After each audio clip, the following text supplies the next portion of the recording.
For many years now, the LRA has filled a unique role in the labor movement. It's been a center for new thinking and new approaches to the challenges facing unions. And thanks to Jonathan Ticini, that's never been more true than it is today. And for that, and I think you saw that for yourselves when you listened to Jonathan today, for that, Jonathan, you deserve all of our thanks. I may be the person who's standing up here this evening, but I know that it's really the members of my union that are being honored. And nothing has made me prouder than being part of the RWDSU and the UFCW. The members of my union are the ones who really deserve this award. They are women and men who personify the very best of the labor movement. Some of you may know about the work the RWDSU has done with Patricia Smith to help to organize Wage and Hour Watch with the State Department of Labor.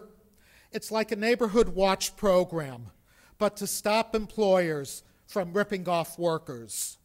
Through Wage and Hour Watch, we've partnered to give the Labor Department more capacity than ever before to crack down on businesses that put their profits ahead of their responsibilities. But for us, that's only the tip of the iceberg. Today, throughout the city, often joining forces with community organizations, the RWDSU is organizing to win a voice for some of the most exploited workers in New York's retail industry. It's not easy. Sometimes those of us who live in New York are under the impression that we're a citadel of liberalism, and in some ways we are. But when it comes to abusing workers, there are employers in the city who'd put America's worst union busters to shame.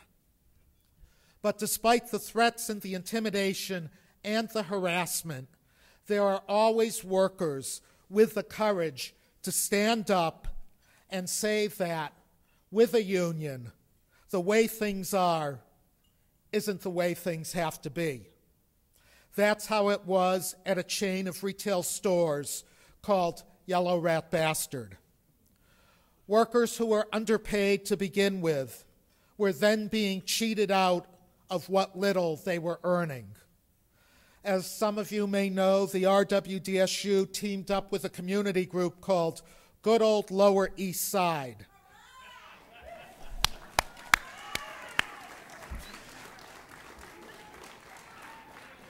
I'll say it again so we could get another chair. Good old Lower East Side. Goals. And together we established the Retail Action Project and gathered evidence that led to a $1.4 million back pay award. But we didn't stop there. Again, allied with community groups, we began an organizing drive. We mobilized grassroots support, and against some of the fiercest employer opposition I've ever seen, last October we succeeded in winning union recognition through card check. And I could report to you that on April 16th, those workers, 160 in all, ratified their first union contract.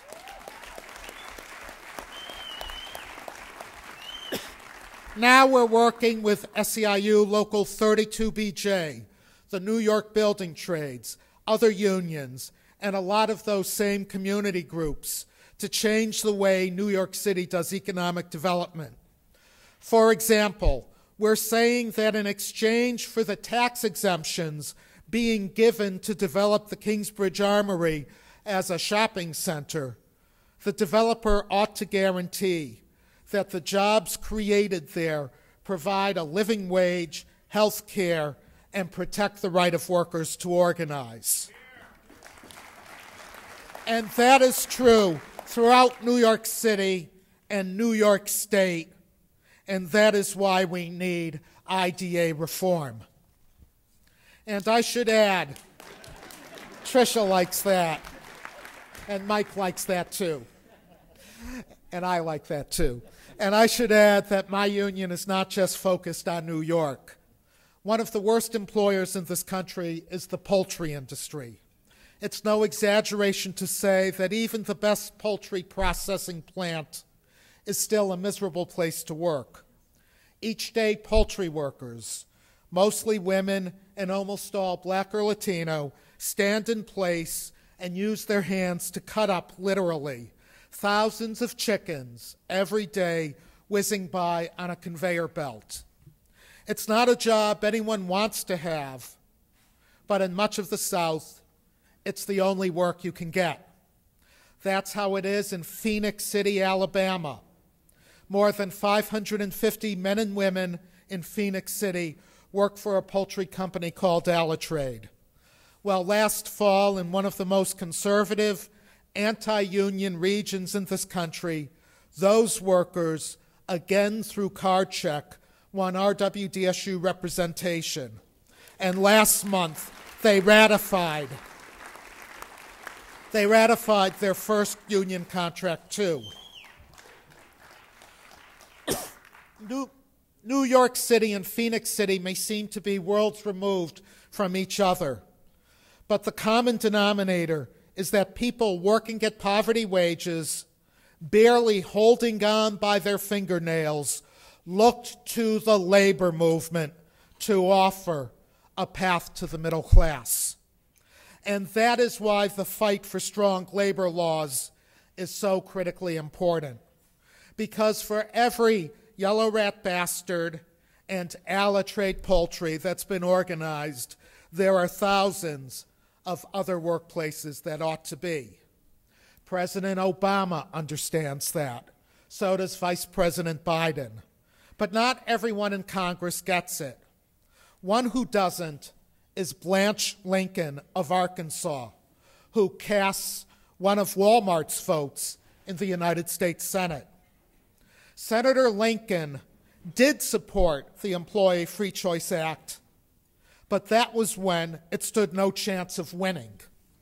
Now that it does, she's discovered that, in fact, it would be a terrible blow to workers in her state at a time when they can least afford it. Never mind that when times were much worse than they are today, FDR demonstrated that unions not only don't weaken the economy, we strengthen it. That hasn't gotten a lot of play. During the debate over the Employee Free Choice Act. And that's really tragic because if it did, I don't think we'd be facing the kind of fight we are today. Since Paul Krugman has said that John Maynard Keynes is his economic idol, I know he's aware of this, but not many others are aware that Keynes once wrote to FDR to say that collective bargaining is critical to America's economic recovery. Our message needs to be the same. We should have never, ever let the other side get away with framing this as a question of card check versus elections. No. Because the real question posed by labor law reform is whether you want a middle class that's growing or one that's shrinking. Whether you want an economy that's working for a few or one that works for all of us. And I'd be less than honest if I didn't point out that the problem isn't just how the opposition has defined us, it's also how we've defined ourselves. I'd say that organized labor still comes across these days as divided. At a time when we need to be a voice for worker unity, people look at us and see divisions. We need to move beyond that because if we don't, we will have squandered the best opportunity in a generation, maybe in our lifetime, to create the democratic economy this country desperately needs.